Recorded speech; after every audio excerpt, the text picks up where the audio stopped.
Let's look at direct labor variances. Now, when we manufacture a product, we know how much time it should take us to manufacture that product. That's our standard. And we know how much we should pay on average our employees per hour. That's our standard, of course, and our standard is our yardstick that we measure by. Once the month ends and we've actually had production for that month, the number of hours that we actually spent manufacturing that product and the rate that we paid per hour might be a little different from what our standard was. Now, of course, ideally, our actual should be the same as standard, but that rarely happens.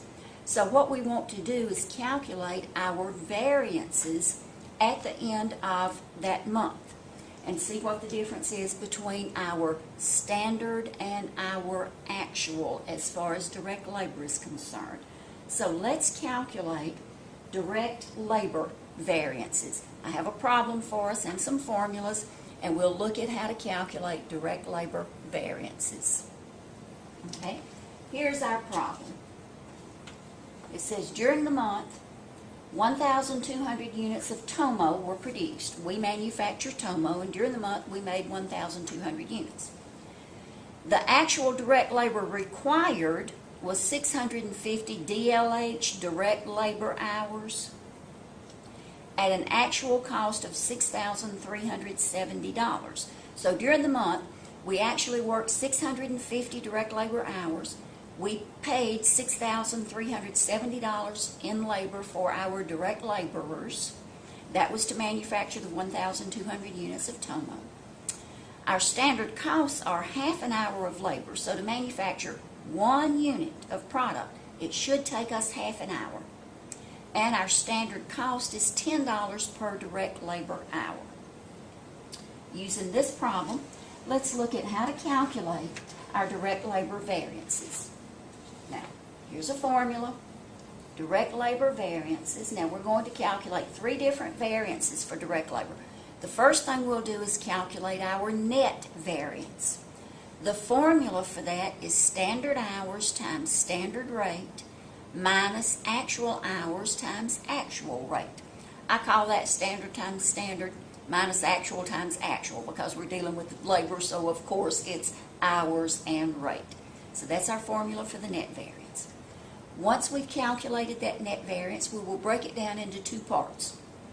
Now, there are 2 parts to labor, of course: time, the hours, and rate, what we pay. So one of those variances is the direct labor efficiency, also called a time variance. And to calculate that, you take the time or the hours difference times the standard rate per hour. And then we'll calculate the direct labor rate variance. That would be the rate difference times the actual hours. So let's start. We have 3 formulas to do. Let's start with the net variance. 3 variances here. What we want to do with the net variance is to find our standard hours. So let's see what our standard hours are for this problem. Standard hours. It says our standard costs are half an hour of labor per unit. So we need to know our standard hours for this month's production. Well, this month we produced 1,200 units. Our standard is half an hour per unit. So we need to know what our standard was for all those units, don't we? Well, let's see. We produced 1,200 units, and we need half an hour. Half an hour per unit. If I divide that by 2, it's going to give us 600. That would work, wouldn't it? Half an hour per unit. 1,200 units. Half an hour per unit would give us 600 standard hours. So to produce what we produced this month, we should have spent 600 hours. That's our standard. So I'm going to come over here and start writing this down. This is our direct labor net variance. I'm going to label it DL net, direct labor net variance. And I will start out with 600 standard hours, and we want to multiply that by our standard rate per hour. Well, let's see if we can find out what that is. Back to our problem.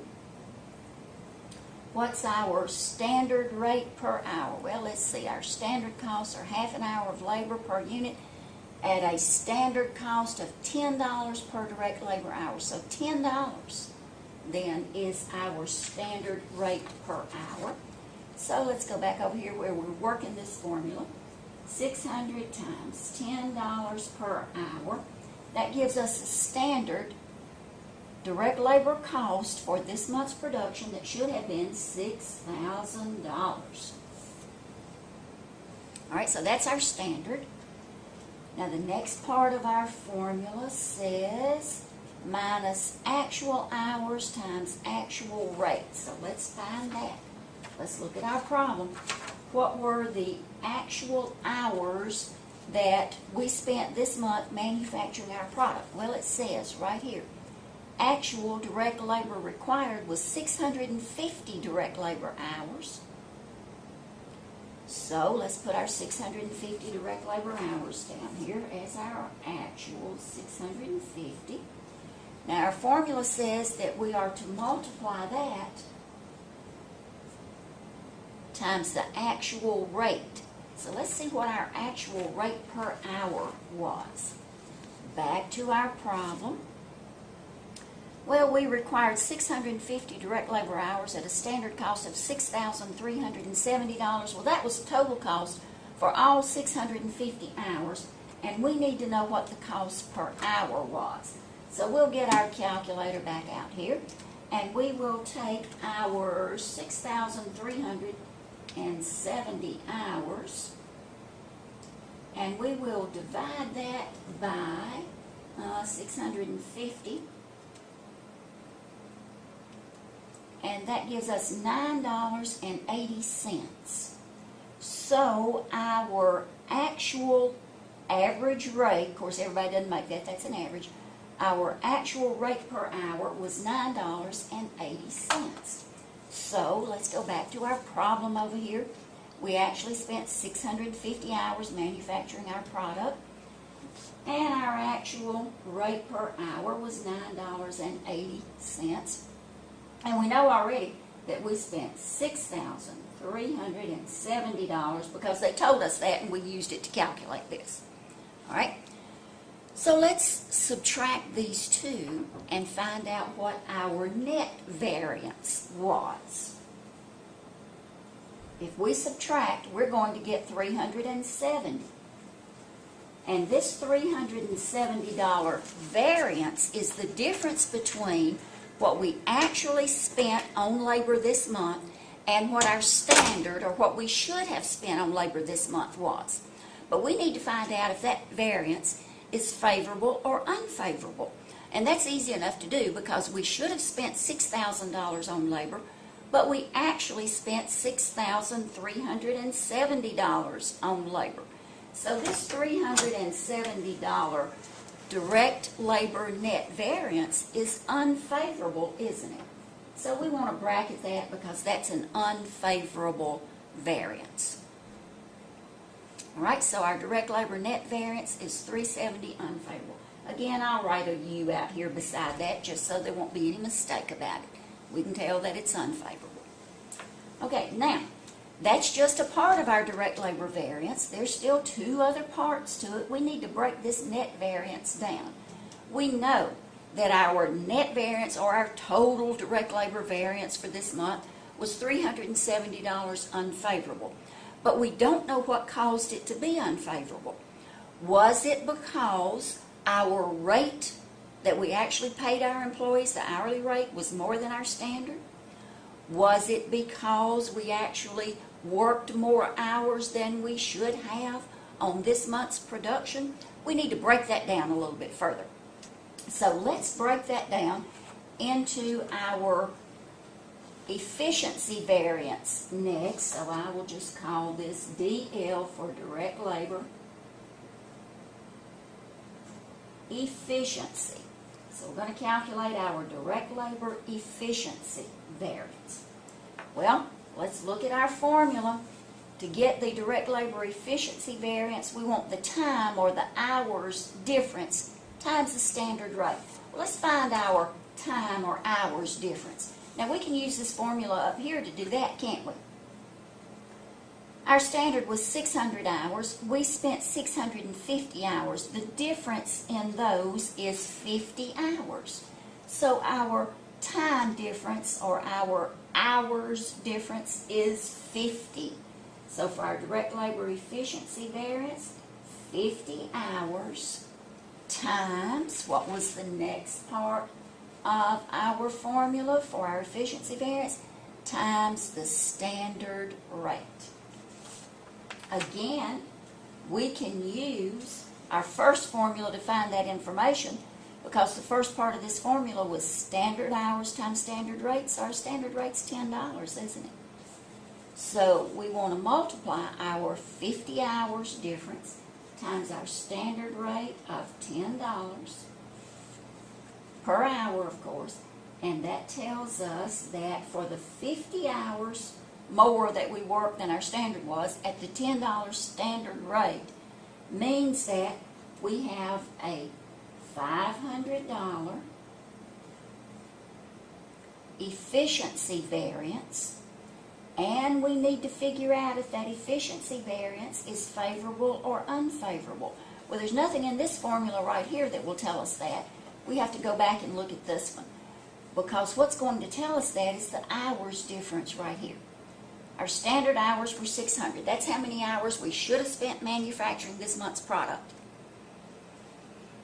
We actually spent 650 hours.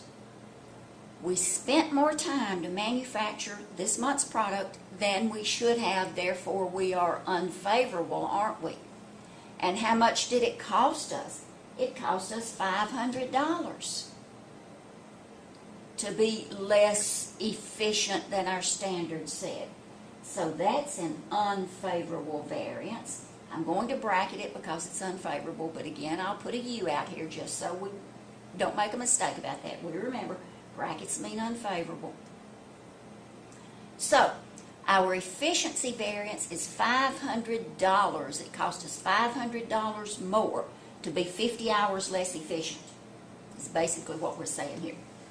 But now, we also have a rate variance that we need to calculate. So I'm going to move down a little bit and I'm going to calculate the direct labor rate variance. Label that DL rate for direct labor rate variance. Now the formula for the direct labor rate variance is the rate difference times the actual hours. So let's find our rate difference. Again, we can use our net formula up here to do that. Our standard rate was $10 per hour. We actually paid $9.80 per hour. So we have a rate difference of 20 cents. So let's come down here where we're working now and put our 20 cents in. And we want to take that 20-cent rate difference, look back at our formula over here, get my direct labors up here, rate difference times actual hours. So we want to find our actual hours. We can look back at our formula and see how many hours we actually spent. It says direct labor required is 650 direct labor hours. Of course, we could have just looked right back up here to this formula and gotten it because this is our actual hours right here, so we've already used it one time. Let's just use that again. Our 20 cents rate difference times our actual hours worked of 650 tells us that we have a direct labor rate variance of $130. Now let's figure out if this $130 rate variance is favorable or unfavorable. Nothing in this formula tells us that. We have to look back to our rates. Our standard rate was $10. Our actual rate was $9.80. So we actually paid less than standard, and that's good, so that's favorable. So this $130 variance is favorable. We don't bracket it. And again, just to be on the safe side, just to be sure, I'll put an F by that. That's a favorable variance. So our direct labor rate variance is $130 favorable. Now, there's a little key to this one, a little hint. This will help you. These two variances, the rate and the efficiency variance, will balance back to the net variance. So if you've calculated all three, check to make sure they balance back. We had a $500 unfavorable efficiency variance and a $130 favorable rate variance. Well, these two are different, unfavorable and favorable, so we want to subtract. If we subtract our $130 favorable rate variance from our $500 unfavorable efficiency variance, we should get the net variance, $370 unfavorable. And we do. So that tells us that our variance is balanced back. If they don't balance back, we know they're wrong. If they do balance back, well, it doesn't necessarily mean that it's right, but it does mean that it balances, so that's a good thing. All right, so we have calculated our direct labor variances, the net variance, the efficiency variance, the rate variance. We balanced these two back to the net, and now we know our direct labor variances for the month, and we can go investigate. We don't just stop with calculating those. Once we find out that we do have a variance, we don't just say, okay, we had a variance, well, oh well, so what?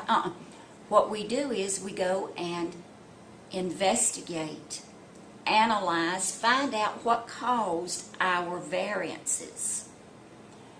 Perhaps we need to do something about those. If we have a time variance or an efficiency variance, it's called either one, but if we have a variance in that and it's an unfavorable variance, it could be that some of our employees need more training. Maybe they're new and haven't been properly trained, or maybe they haven't caught on to something yet. So we might need to take some action. If we didn't calculate our variances, we'd never know if we needed to take action. So by calculating these, we know whether or not we need to take some action because we investigate, find out what caused us to have variances. Whether they're favorable or unfavorable, they need to be investigated. And that's direct labor variances.